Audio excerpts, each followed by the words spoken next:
What's going on, ladies and gentlemen, beautiful fight fans across the world? And in this video, I'm going to be breaking down why are the people in the northern Caucasus regions so good in Dagestan, in Chechnya, in these countries. Why are they taking over the UFC? I know we like to crap on them a lot. We like to call them crotch sniffers. We like to call them a lot of things that I don't want to say because it's kind of crazy the things we be calling them on the low, but let's keep it on the low right now because we're actually making kind of educational video here. This is not a shenanigans type of video. This is a serious type we're not playing no games out here, all right? But why are the people in these regions so good? Okay, but we're gonna get into it right now. So to start off, wrestling is a huge part of the culture in these countries, in Chechnya, in Dagestan. It's a huge part of what makes them so great because they worship these guys like they're Michael Jordan, like they're LeBron, like they're Steph Curry. That's how they see these Olympic level athletes that come out of their countries. They don't have basketball players, they don't have soccer players, they don't have none of that. They got wrestlers, okay, Olympic level wrestlers, and so many Olympic wrestlers for Russia, for other neighboring countries are actually like Chechens and Dagestanis. They have come like taken over the Olympics. I'm pretty sure they've won a lot of gold medals too. Not 100% sure on that, but they've dominated the Olympic scene with wrestling. The bros without the mustache, with the Abraham Lincoln beard. When you see that and he don't got like a comrade last name, you know he's not a comrade. You know he's not a Ruski. You know he's on that Dagestani type of timing, alright? But we're gonna get into combat Sambo. It's literally the best base for MMA. It has to be because it low-key is just MMA. It's the most popular martial art in these regions for people to do. Some of the greatest UFC athletes that we know from these regions are combat Sambo legends like Khabib, like Islam, and even Murat, who's going to be fighting at UFC Noche this Saturday against Sugar Sean O'Malley, and he's going to get knocked out. But we're not getting into that. I already dropped a video on that before, but yeah. Most of these athletes are combat Sambo experts. It's kind of a weird sport, though. It's kind of a weird martial art. Because just look at these pictures. You're wearing a gi. You're wearing a helmet. You're wearing shin guards. And you're wearing, shorts also. It just really doesn't make a lot of sense. But in their striking, their grappling, it's literally MMA without a cage almost. And if they weren't wearing a shirt, it would be pretty close to amateur MMA. But it's literally, I think, it has to be the greatest base for MMA because you're literally mixing up the martial arts. You're mixing the grappling with your striking. So it definitely has to be, okay, let's not say the best base. We'll say one of the greatest bases because some people can work even better with another base. Think about, also, we talked about wrestling before. Who are the top UFC athletes ever? John Jones, Demetrius Johnson, Daniel Cormier, some of the best athletes ever. They all have a really good wrestling background. That's where they all came from. So there's a reason. There's wrestling's one of the best bases you can have too. But combat Sambo is just another layer on top of that. But let's talk about like the culture that built these guys. Okay, so like for centuries, they have been living in these regions, fighting people all the time, fighting each other, fighting themselves. All they know sometimes is fighting. That's why they're so great at it in the UFC. I'm not even dissing them. Come on, they're warrior people. They have warrior blood.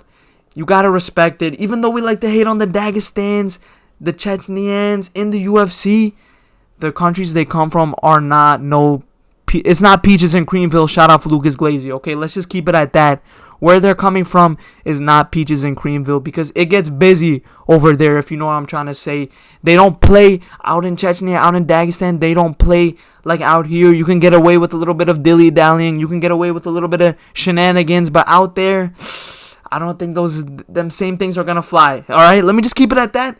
We're not going to get into any more details, but let me just keep it at that. But for centuries, though, they've been warriors, so they just have that warrior DNA inside of them. They have that warrior blood, and you got to give them respect for that. We can hate on them for other things, but you got to give them respect for how their countries are just built with warriors. They have generations of warriors that they're coming from. But let's get into my MMA guru slide. You know, when I make these slideshow videos, I have to make an MMA guru slide because, first of all, I love MMA guru. He's one of the reasons why I made my channel. I'll give him a shout out. I might be glazing bro a little bit, but whatever. MMA, and the thing about MMA guru is he has the biggest impact on the actual MMA scene from any other MMA YouTuber. And I know if he saw this slide, I know he would like it because I'm going to talk about how Dagestanis have some of the highest level of inbreeding in the world. Alright, but that's not a bad thing. I mean, it's weird.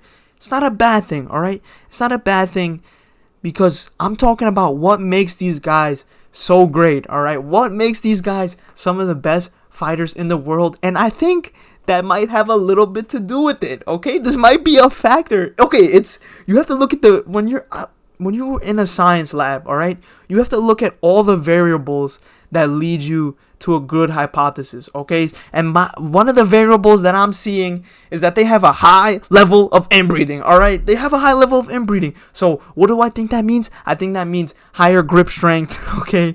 More cardio, okay? A little bit more tism, maybe. No. Am I bugging for that? Am I bad for that? Let me know down in the comments below. I don't think that's a bad thing. Because autism is a great base for MMA. It's one of the best bases you can have for MMA as well, because they just power through. They don't care. They want to win a fight. You know what I'm saying? Oh my god. This is a risky. Okay, this is a risky slide. Let's just get past it already. That's what I'm saying. It's just another factor, another variable that we have to get into. This is definitely the riskiest slide on the whole slideshow. But shout out MMA Guru, shout out Piggy. We all love you on the MMA community. But climate, man. They grew up in the mountains. They grew up in high altitude mountainous terrain. Just look at where they're growing up. The bottom picture literally looks like Machu Picchu. Most of the fighters train in these high altitude areas when they're in their home countries like Chechnya, Dagestan. And over centuries, they're literally built different. Like, you want to talk about all these variables about how they just are and how they are as people. They're literally built different because their bodies have adapted to these high altitude climates, and they produce more red blood cells, which kind of means that they can hold more oxygen. So since they're at high altitude all the time, they literally have better cardio off rip. It's kind of wild when you really think about it, because them living in the mountains, that's a big impact to why they're so great. They're literally genetically probably built different with the cardio. Because look at Marab. Even though we know he's on EPO, he probably grew up in some mountains too, or his ancestors grew up in some mountains, so he's definitely producing way more red blood cells than the average person. That's why his gas tank is so crazy. It never empties. But I've never seen Marab tired in a fight, other than when he almost got choked out. But it's wild. They're literally built different, guys. Alright? They're literally built different. But next slide on the list, their mentality. People from these regions, I already got into it a little bit in the culture, but people in these regions, they're not for the shenanigans, okay? They're not for the dilly-dallying. They're very religious. We know they're the brothers, okay? We're not going to get into all that. I know you don't like when I say this. I know you hate this. We know what Khabib was saying at the Conor press conference. And also, not everybody is John Jones, okay? Not everybody can go to the party and club all the time and go out and just win every title fight, okay? Not everybody is John Jones. Only like John Jones could do that. Just, if you see in the top picture there, him at a very particular type of party. But yeah, they're not out here partying all the time. They're extremely disciplined. And let me talk about this also.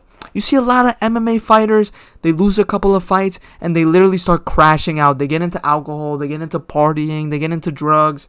They just ruin their whole career. It's sad to see, but you rarely see this with Dagestani fighters. The only time you see Dagestani fighters dip is when it's either when they have health problems like Zabit, or literally they're just not that good, so they just dip. Like, that's literally what it is. You never see them crashing out like other UFC fighters, going on like 8-fight losing streaks, 4-fight losing streaks. Like some people I don't want to name right now because I've talked about them way too much already.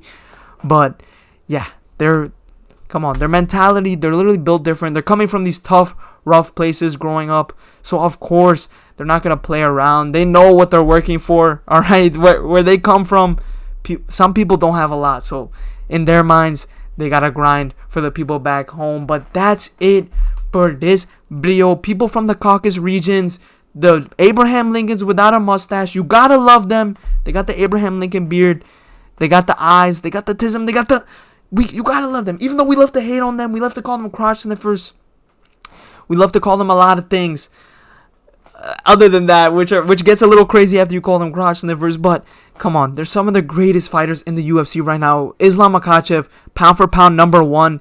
He's one of the most well-rounded fighters in the UFC, knocking out Volk. Oh my God, we almost got a Dagestani in every single division, and we have Usman winning last night in Bellator. He's on a crazy win streak too.